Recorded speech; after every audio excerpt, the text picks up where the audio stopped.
Inside this factory, trees begin a quiet transformation into paper.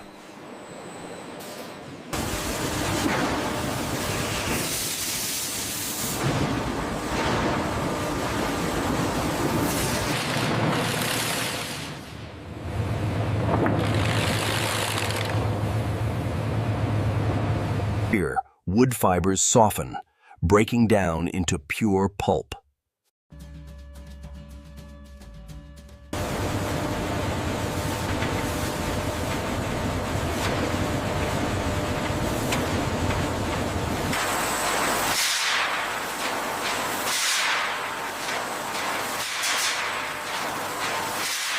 Pressure, lash, and heat give paper its strength.